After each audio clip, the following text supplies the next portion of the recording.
Guys, welcome. Welcome to the Immunity Idols CGT Draft Analysis, Season 2.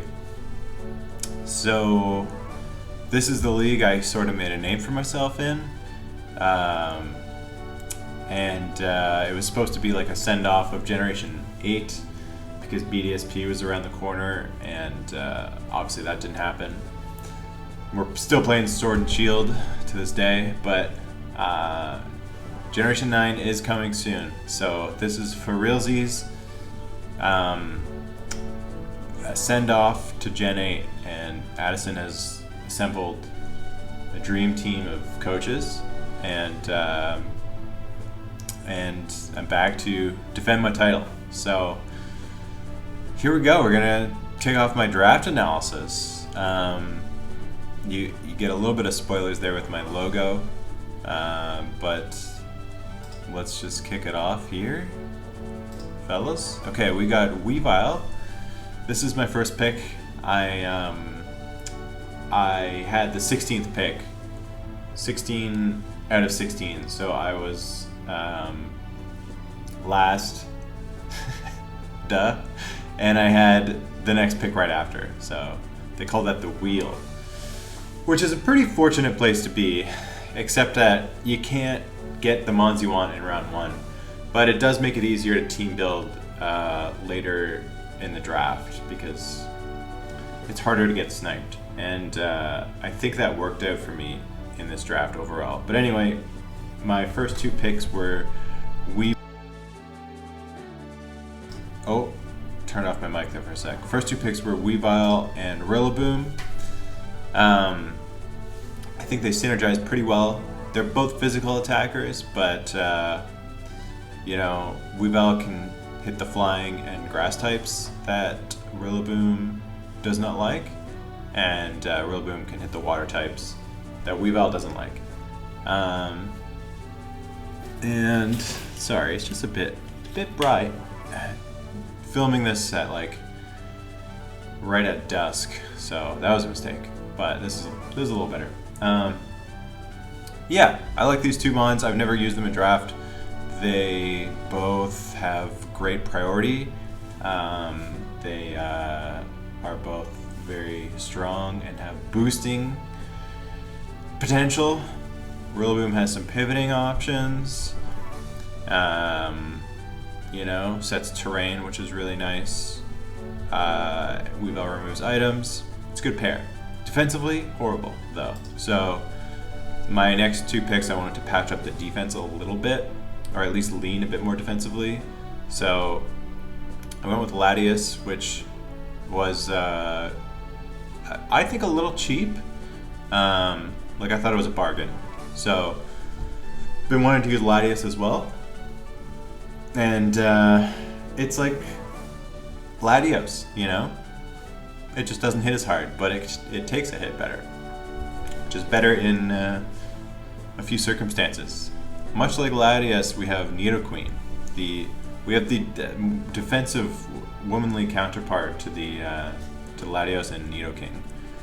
Now Nidoqueen was actually the same tier as Nidoking, and both were available, but I loved using Nidoqueen in pack, and I think the coverage that it has really complements the things that check Weavile and Rillaboom, which is often something weak to fire or ground, or basically any kind of special coverage I would want is handled by Latias and Nidoqueen. And the defensive profiles that they have really help the team too. Latias can defog, Nidoqueen can rocks and T-spike as well, so that's also pretty beneficial to get those out of the way early. My next two picks, I had Blastoise and Arcanine, so rounding out my triple Kanto core. Not on purpose. So before Blastoise, my team was pretty darn weak to fire and bug and ice, so I wanted to get a bulky water. At this point, pretty much every high tier bulky water was taken, and this was fine because I was actually shooting for Blastoise. It was part of my like draft plan from the get go after I picked up Weavile Rillaboom. I just love Blastoise. It doesn't recover outside of Life Dew, which, you know, that's its main drawback. But otherwise, it's bulky, can Rapid Spin, can Flip Turn, can Scald, obviously, because it's water type. Even has Aqua Jet, and can Shell Smash, and its coverage is okay. So against the right team, Shell Smash Blastoise looks great. And yeah, Arcanine also fills the hole I had of weakness to Ice and Bug. Just defensive fire type that can recover, and another Mon that can go offensive if I wanted to. So I like the flexibility of these two. Both, yeah, this one gets Teleport, which is nice. So they both have momentum, they both have priority. Some nice Mons. Next, Blissey. Blissey, I really wanted Miltank, but it got sniped. I really wanted Miltank mostly for its, I mean, it does a lot, but it has resistance to fire and ice, thanks to its ability, and even, you know, immunity to grass if I want that, but Thick Fat is the selling point, at least to me, of Miltank. But it got taken, and I was looking at my team, and I was like, you know, my team gets smashed by really strong special attackers. A little better against physical because I have Arcanine and stuff, but yeah, like certain mons just destroyed my team still at this point, and Blissey patched up the special hole. Now, I know it's draft, a lot of people can just run mixed sets or physical sets on their special attacker, but then I'm forcing them not to do what they do best, which is important. And sometimes the special attacker can't do physical moves. It's like just not an option because their physical move pool or stats suck. So Blissey, I think, at least forces some consideration from my opponents, and it does a few things that I wanted in Miltank, being a bulky normal that can recover, can set up rocks, can teleport, and which Miltank doesn't do, and big old Wishes and Heal Bell, which Miltank does do. Wishes doesn't do. Heal Bell does. Next, Rotom Fan. He's a friggin' Rotom. I got, you know, every team needs a Rotom, right? So I needed an electric type, I needed a flying type, and Rotom filled the niche, baby. Another defogger for me. Hazard, status spreader, you know, boosting option. I like Rotom Fan, I've never used it in draft, but I think it's a nice piece for the price that it is. Diancie, same thing.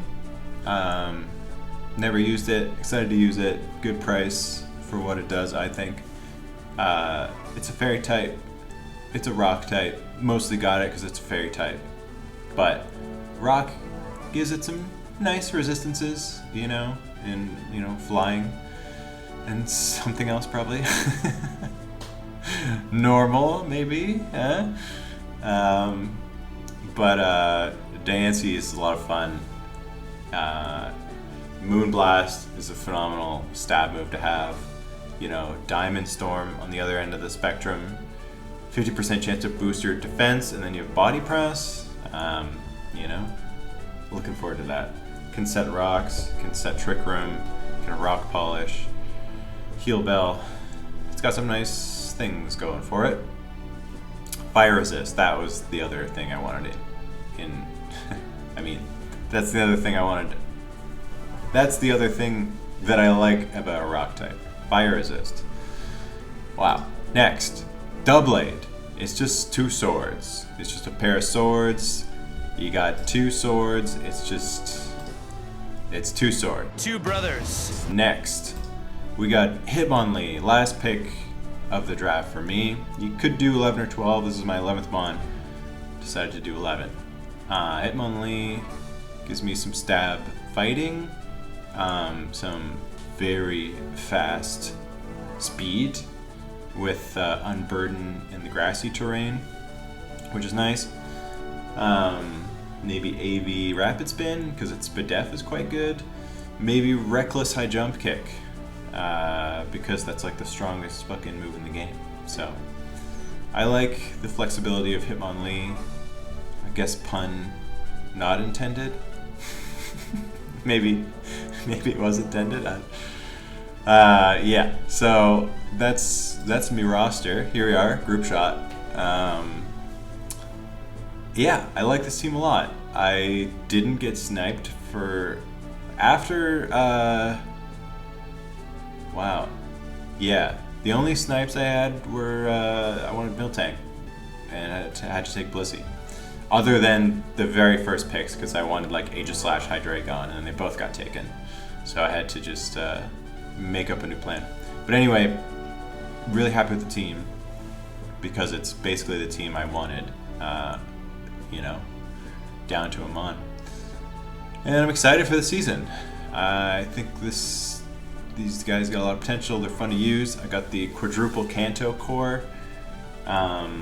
Didn't consciously pick Kanto mons. I am a Gen 1 boomer of sorts.